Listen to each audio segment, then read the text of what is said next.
आप silicon valley में America में देखें तो आप यहाँ बैठे भारतीय हम सब गर्व ले रहे हैं कि मेरा लड़का, मेरा भांजा, भतीजा वहाँ सिलिकॉन वैली में काम कर रहा है. Is earning like 300,000 USD, 5,000 USD, that is $500,000 USD. उसकी तनख्वाह है, वो कमा रहा है. उसको तो अभी कंपनी में स्टॉक्स भी मिले, ये वो. उसको ज्यादातर कंपनी में हाथ में तनख्वाह, हाथ में पैसे देने वाले व्यक्ति कौन होते हैं? वो सामान्य बीकॉम कॉमर्स ग्रेजुएट होते हैं, वो व्हाइट अमेरिकन मैनेजर्स होते हैं, वो स्मार्ट होते हैं, वे EQ में आए इसलिए IQ वाले को लीड कर रहे हैं. वो EQ में मतलब इमोशनल क्वोशंट में व्यक्ति को समझना, व्यक्ति की भावनाओं को समझना, मेरी बात, मेरे विचार, मेरे वर्तन से अन्य व्यक्ति के अंतर में किस प्रकार के विचार, भावनाएं प्रकट होती होगी, उसका एक एजम्पशन करना और उस एजम्पशन को कंसिडर करते हुए उसके साथ डील करना, ये पीपल विथ हाई EQ होते हैं एंड दे आर लीडर्स. कभी कभार मैं हंसते हंसते एक बात करता हूं. Those who score 90% and plus, they go for medicine and engineering and they become doctors and engineers. Those who score 15% less and they are in the 75% range, they go into the commerce sector, they open companies and hire the first two. देखना आपको समाज में ये देखने मिलेगा. Those who score even 15% less, like he लेना ये बात, किसी के लिए नहीं है, किसी के लिए ये बात नहीं है, किसी को सुनाने के लिए ये बात नहीं है, एक कैजुअल लाइक मोमेंट में मैं कह रहा हूं. Those people who score even 15% less than that, that is they are in the 60% range, they go into public life and make policies for the first two. देख लेना, ये भी आपको समाज में दिखेगा. And those who score even 15% lesser than that, that is they are in the 45% range, they go in the underworld and control the first three. एक light moment था, लेकिन कहने की बात यह है कि जो हमने 75% 90% की कंपैरिजन की, वहां इमोशनल क्वेश्चन जिसमें ज्यादा होता है वो IQ वाले को लीड करते हैं. लेकिन बात ये आती है स्पिरिचुअल विजडम की. थर्ड बड़ा डिपार्टमेंट है after the turn off the millennium in the year like 2000, people came to know that there is something called spiritual quotient.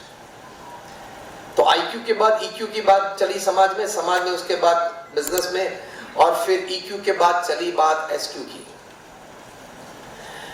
तो स्पिरिचुअल क्वेश्चन जिसमें हाई होता है, तो आज बहुत सारी रिसर्चेस हुई है कि स्पिरिचुअल विजडम आप में ज्यादा होगा. आपका व्यक्तिगत ग्रोथ, आपका पारिवारिक ग्रोथ, आपका बिजनेस ग्रोथ, समाज में एक विकास, देश की प्रगति, सब कुछ इस पे बहुत ज्यादा निर्भर है. बहुत सारी पुस्तकें इस पर लिखी गई हैं. एक का रेफरेंस देना चाहूंगा. दूसरी किताब 2-3 महीने के बाद पब्लिश होगी. एक बहुत अच्छी पुस्तक स्पिरिचुअल विजडम पे लिखी गई है. पुस्तक का शीर्षक है, मैं चाहूंगा आप सभी यंग प्रोफेशनल्स हैं, जरूर ये पुस्तक पढ़ना. पुस्तक का शीर्षक है Spiritual Intelligence, the Ultimate Intelligence. ये पुस्तक को ऑथर है इयान मार्शल और दाना जोहर, दोनों ने ये पुस्तक लिखी है.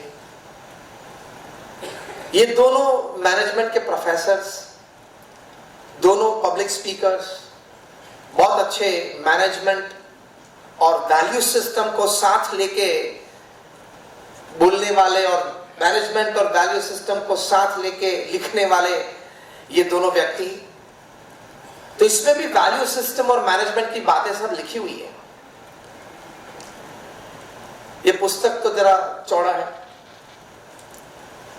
उसका जिस्ट मैं आपको 2 लाइन में दे देता हूं, अच्छा लगेगा? उसका मतलब ये नहीं कि मेरा जो सुझाव है, सजेशन क्या है कि आप आज ही रात अमेज़न पे ऑर्डर करके खरीद लो और पढ़ो, ये ना हो. It is worth reading. अभी तो आपको जिसमें एक इंफॉर्मेशन मिलेगी, आप पढ़ेंगे तो वो एटमॉस्फियर आपके मन में डेवलप होगा. ये लोग 8 आदतें लिखते हैं.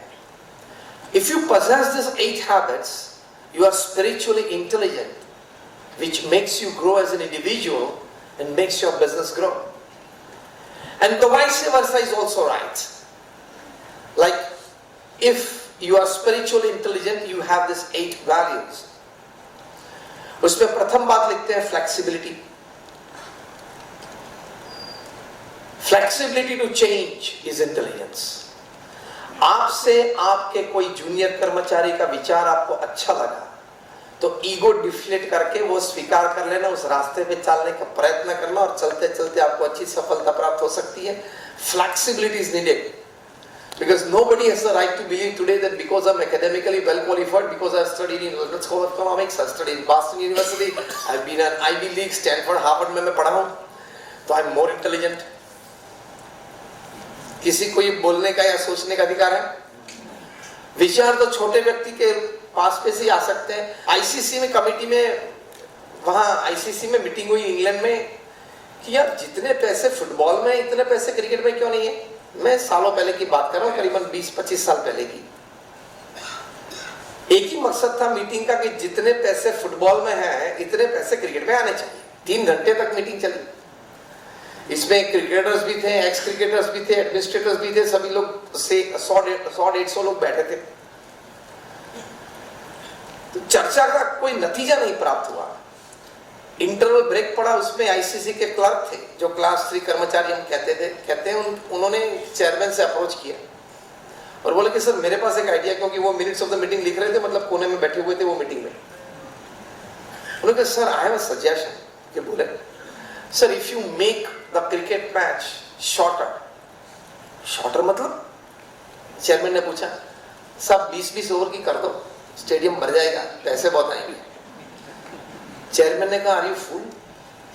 अभी टेस्ट मैच 5 दिन की हम कर रहे हैं, उसमें से 50 ओवर्स वनडे इंटरनेशनल की, 1 दिन की तो की, उससे शॉर्ट करेंगे लोग. घर से आए 1 घंटा बैठे, तब तक तो उठने का समय हो जाएगा. ओके और 3 घंटा मीटिंग चली. इंटरवल के बाद कोई नतीजा प्राप्त नहीं हुआ. फिर से क्लर्क ने कहा साहब एक बार आप सजेशन तो करें, एक बार प्रपोजल तो रखें. तो थर्ड सेशन में उन्होंने प्रपोजल रखा. थर्ड सेशन में उन्होंने प्रपोजल रखा कि आप 20-20 ओवर्स की अगर हम लिमिटेड कर दें, T20 कर दे तो कैसा रहेगा. सभी ने लगा कि ये बात तो सही है, चलो एक्सपेरिमेंट कर लेते हैं. और 20-20 ओवर्स की क्रिकेट मैच शुरू हुई और आज हम जानते हैं कि उसने क्रिकेट को क्या दिया. कहने का मतलब इतना ही है कि ये मत ठान लेना मन में कि because I am intelligent, I am academic qualified, I have an experience, only I get wonderful thoughts for growth. Spiritual wisdom क्या है? ईगो डिफ्लेट करके अन्य के विचार को भी सुनना, अन्य की बात ज्यादा अपने से अच्छी लगे तो स्वीकार करने का प्रयत्न करना और स्वीकार भी करना, और अच्छी लगे तो उस रास्ते में चलने का प्रयत्न भी करना. वो सभी स्टेक होल्डर्स के लिए बेनिफिशियल हो सकती है. जैसे आईपीएल हुई. Today IPL is the second richest sporting league of the world. IPL is the second richest sporting league of the world. सुनते हैं ना प्लेयर्स को क्या मिलता है? 12, 15, 25 करोड़ तो सामान्य हो गए एक के. 1.5 महीना खेलना, क्या रिएक्टर्स आप कर पाएंगे? आप लोग जो 15 साल में करते हो ना, ये लोग एक सीजन में करते हैं.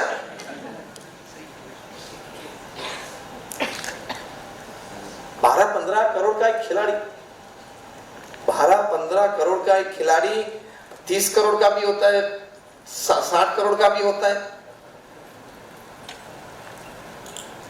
और सिर्फ 1.5 महीना खेलना. 1.5 महीने में से प्रैक्टिस के दिन निकाल दो, एक्चुअल वर्किंग डेज तो फिर 20 दिन आ जाते हैं. और उसमें से भी अगर जल्दी बाहर निकल के तो पिछले 5 दिन में नाभि से जो है.